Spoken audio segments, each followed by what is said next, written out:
السلام علیکم ورحمۃ اللہ وبرکاتہ۔ الحمد للہ رب العالمین واشہد ان لا الہ الا اللہ وحدہ لا شریک لہ واشہد ان محمدا عبدہ ورسولہ صلی اللہ تعالی علیہ وآلہ وسلم۔ اعوذ باللہ من الشیطان الرجیم، بسم اللہ الرحمن الرحیم۔ الذين ينفقون أموالهم في سبيل الله ثم لا يتبعون ما أنفقوا منا ولا أذى لهم أجرهم عند ربهم ولا خوف عليهم ولا هم يحزنون قول معروف ومغفرة خير من صدقة يتبعها أذى والله غني حليم۔ معزز اور معقر دینی اور ملی بھائیوں، ناظرین و ناظرات، سلسلہ تفسیر قرآن کے اس مبارک پروگرام میں آپ کے سامنے سورۃ البقرہ کی دو آیتیں، آیت نمبر 262 اور 263، یہ دو آیتیں پیش کی ہیں۔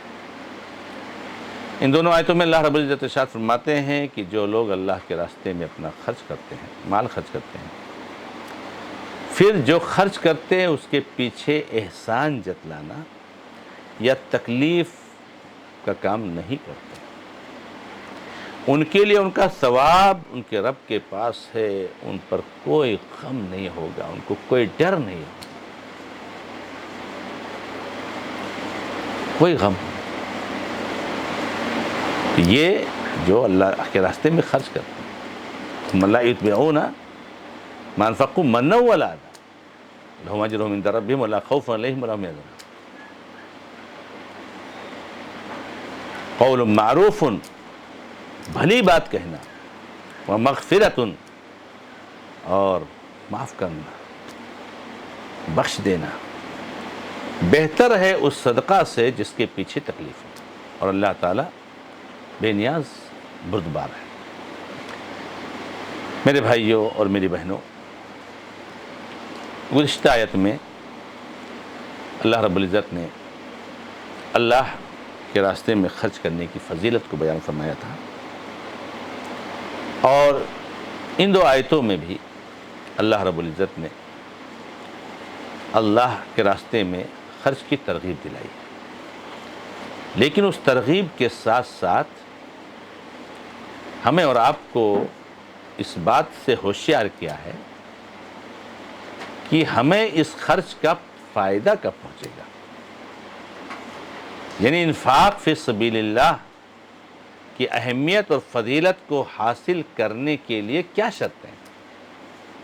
ایسا نہیں ہے کہ آپ اللہ کے راستے میں دے دیے، مسجد میں دے دیے، مدرسے میں دے دیے، کسی غریب کو دے دیا، بس آپ کا کام ہو گیا۔ آپ کی کچھ ذمہ داری بنتی ہے، کچھ شرطیں، ان شرطوں کو اس میں پورا کرنا ضروری ہے۔ ویسے ایک شرط تو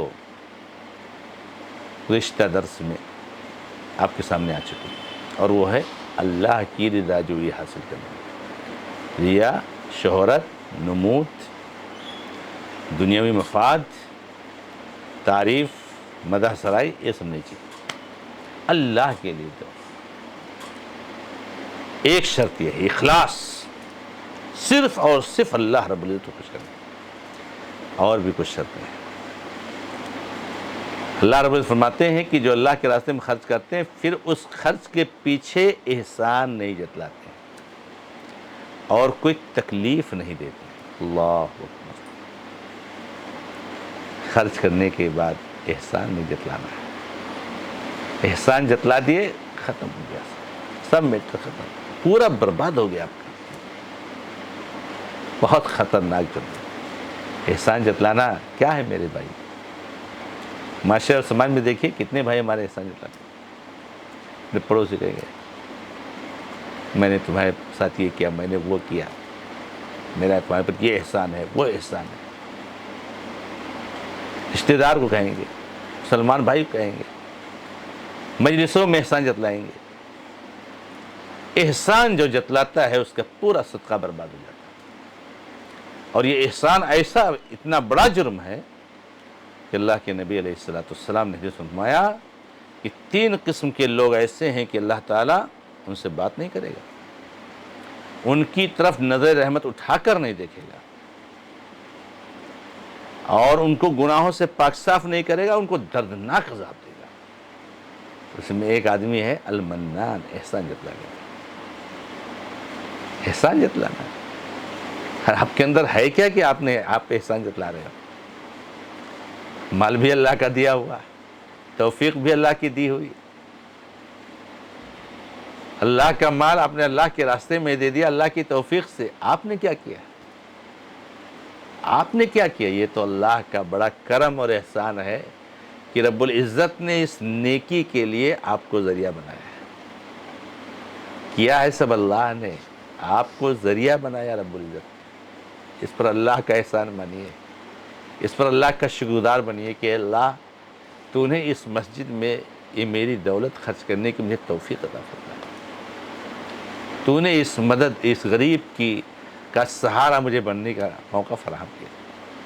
میرے بھائی، اللہ رب العزت کا ہے سب کچھ، سب دیا ہوا اللہ کا ہے، خرچ کرنے کی توفیق بھی دی ہوئی ہے اللہ کی۔ تو احسان آپ کیا جتلا رہے ہیں؟ کتنے لوگوں کو آپ احسان جتلاتے ہو؟ اللہ تعالیٰ بات چیت نہیں کرے گا، اللہ تعالیٰ نظر رحمت اٹھا کر نہیں دیکھے گا، دردناک سزا ہے میرے بھائی۔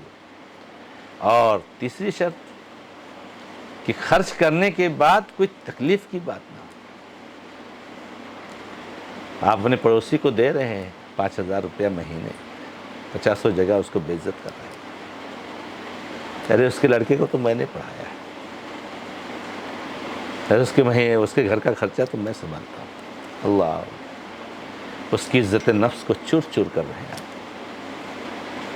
وہ بیچارہ سنتا ہوگا تو خون کے آنسو روتا ہوگا، کتنی تکلیف اس کو ہوتی ہے کہ آج پورے معاشرے اور سماج میں اس کی عزت ختم ہو گئی۔ آپ اس کی توہین کر رہے ہیں، تکلیف پہنچا رہے ہیں۔ ایسے خرچ سے کوئی فائدہ نہیں جس کے پیچھے تکلیف پہنچانا ہو۔ بھری مجلس میں اس کو بے عزت کر رہے ہیں، ارے اس کی بیٹی کی شادی تو میں نے کی، پورا خرچہ میں نے سنبھالا ہے، ارے اس کے علاج کا تو پورا خرچہ میں نے سنبھالا، اس کے پاس ہے کیا؟ اللہ اکبر، کتنا بڑا جملہ ہے۔ اس کے پاس نہیں ہے تو آپ کے پاس کیا ہے؟ آپ کے پاس بھی کچھ نہیں ہے میرے بھائی۔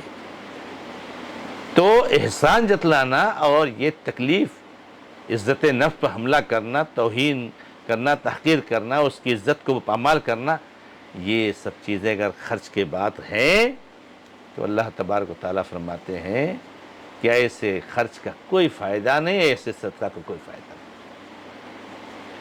ہاں، اگر یہ نہیں کرتے تو پھر اللہ تعالیٰ کو آپ کا صدقہ قبول ہے، اور آپ کے لیے قیامت کے دن کوئی ٹینشن نہیں ہوگا، کوئی ڈر، کوئی غم نہیں ہوگا۔ جو دنیا چلی گئی اس پر کوئی غم نہیں، کوئی افسوس نہیں۔ کیوں؟ دنیا تو آپ نے بہت اچھے سے گزارا اللہ کی توفیق سے، اللہ کے راستے میں اپنی دولت کو لٹایا۔ آپ سوچ سوچ کر خوش ہوں گے کہ رب العزت تو نے مال کو خرچ کرنے کی توفیق عطا فرمائی۔ کوئی غم نہیں ہوگا۔ غم تو وہ کرے جس نے دنیا میں مال کو خرچ نہیں کیا، جس نے بخیلی کی، اور آگے کے لیے ڈر بھی نہیں ہوگا۔ انشاءاللہ آپ کا صدقہ آپ کو جہنم سے بچائے گا، جہنم سے بچانے کا ذریعہ بنے گا۔ اللہ تعالیٰ نے فرمایا، دیکھیے، قول معروف و مغفرۃ خیر من صدقۃ یتبعها اذی۔ ایسے صدقہ سے جس کے پیچھے تکلیف ہو، احسان جتلانے کی بات ہو، تو اس سے بہتر تو ہے کہ بھلی بات کرتے آپ۔ اچھی بات کہنا بھی صدقہ ہے، کیا ضرورت ہے صدقہ کرنے کی؟ بھلی بات کہو، عفو درگزر سے کام لو۔ بیچارہ مانگنے والا کوئی آیا آپ کے دروازے پر، آپ نے اس کو دیا بھی، لیکن دینے کے بعد الٹا سیدھا کچھ باتیں بھی سنا۔ کیا فائدہ ہے اسے صدقہ کرنے سے کہ اس کو تکلیف دو؟ تو بھلی بات کہنا، ارے آپ مت دو، کوئی مانگنے والا آیا اچھے سے بات کرو، بھائی معذرت چاہتا ہوں، بھائی معاف کرو، بھائی آگے بڑھ جاؤ، اس کو الٹا سیدھا کہو، وہاں بھی اس کی عزت اچھالو، گالی گلوچ کرو، تو اللہ تعالیٰ فرماتے ہیں کہ اس سے بہتر ہے بھلی بات کرو، بھلی بات کرنے کے عادی بنو۔ اور وہ جو مانگتے ہیں اس کو نظر انداز کرو، ان سے مت الجھو، کوئی موقع ملے تو ان کو نصیحت کر دو۔ تو اللہ تبارک و تعالیٰ نے کہا کہ بھلی باتیں کرنا یہ اس بہتر ایک صدقہ سے بہتر ہے جس کے پیچھے تکلیف۔ اللہ کے نبی علیہ الصلوۃ والسلام نے الکلمۃ الطیبہ صدقہ، پیاری بھلی میٹھی بات یہ صدقہ ہے، یہ صدقہ ہے۔ کسی مومن سے پیار سے بول دو، یہ صدقہ ہے۔ کسی انسان سے انسانیت پر مشتمل کلمات کہہ دو، یہ صدقہ ہے۔ کسی مریض کے لیے ایک تسلی کا ذریعہ بن جاؤ، یہ صدقہ ہے۔ کسی کے اوپر غم کا پہاڑ ٹوٹا تو اس کے لیے جو ہے کیا نام ہے تسلی بخش کلمات کے دو، صدقہ ہے۔ صدقہ ہے، سبحان اللہ کہنا صدقہ ہے، الحمدللہ کہنا صدقہ ہے۔ یہ اس صدقہ سے بہتر ہے، اس مال کے خرچ کرنے سے بہتر ہے۔ اور اللہ تعالیٰ بے نیاز، اللہ تعالیٰ کوئی ضرورت نہیں، آپ کے خرچ کی کوئی ضرورت نہیں۔ رب العزت کے خزانے میں کوئی کمی تھوڑی ہے، یہ تو اللہ تعالیٰ آپ کے فائدے کے لیے آپ کو خرچ کروا رہا ہے، آپ کو مال دے رہا ہے۔ اور اللہ تعالیٰ بردبار بھی ہے، اس کا کوئی کام بردباری سے خالی نہیں ہوتا ہے۔ تو میرے بھائیوں، ان دونوں آیتوں میں اللہ تعالیٰ نے ہمیں اور آپ کو یہی درس دیا ہے کہ دیکھیے، خرچ کرنے کے بعد احسان جتلانے کی بات نہیں ہونی چاہیے، اور جس کو آپ نے دیا اس کو کوئی تکلیف نہیں ہونی چاہیے۔ اللہ رب العزت سے دعا ہے کہ رب العزت ہمیں اپنے صدقات میں اخلاص کو اپنانے کی توفیق عطا فرمائے۔ ھذا ما عندی واللہ تعالی اعلم، الحمدللہ رب العالمین، وصلی اللہ علی محمد وسلم تسلیما کثیرا۔ السلام علیکم ورحمۃ اللہ وبرکاتہ۔